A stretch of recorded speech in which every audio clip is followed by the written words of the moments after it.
मसँग भएको यो सब घटना मेरो मम्मीले थाहा पाउनु भयो भनेदेखि 20 वर्ष बाँच्ने मेरो मम्मी 20 दिन पनि बाँच्नुहुन्न यार। यो डायलग सुनेर तपाईहरुलाई पक्कै पनि एकछिन त भावुकै बनायो होला र मनमा लागि पनि रहा होला कि यो डायलग कुन मुभीको हो भनेर।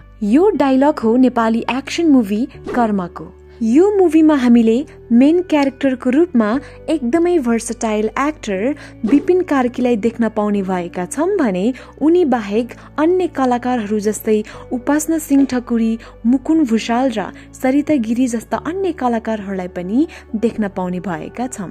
सधैँ हामीले विपिन कार्कीलाई एउटा सोझो अनि गाउँले क्यारेक्टरको रूपमा देख्दै आएका थियौं भने यो मुभीमा भने उनलाई एउटा एक्सन अवतारमा देख्ने भएका छौं।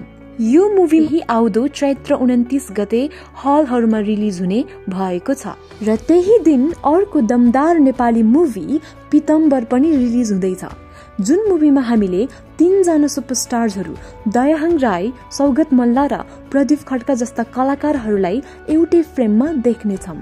मुभीको टिजर हेर्दा यो मुभीले बक्स अफिस कलेक्सनमा केही गर्ला जस्तो मलाई चाहिँ लाग्यो, किनभने यो मुभीमा सौरभ चौधरीको डिरेक्सन अनि स्टोरी रहेको छ, जबकि उनले एउटा एकदमै सुपरहिट फिल्म अगस्ते बनाइसकेका छन्, जुन मुभी बक्स अफिस कलेक्सनमा एकदमै सुपरहिट भएको थियो। यो 2 मिनेटको टिजर हेर्दा मुभीमा हामीले एक्सनको साथसाथै इमोसनलाई पनि देख्न सक्छौं।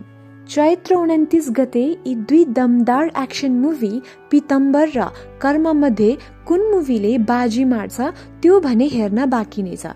तर तपाईहरुलाई यी 2 मुभी मध्ये कुन चाहिँ मुभी हेर्न मन छ कमेन्ट गर्न चाहिँ नभुल्नु होला र साथै हाम्रो युट्युब च्यानललाई पनि सब्स्क्राइब गरिदिनु होला।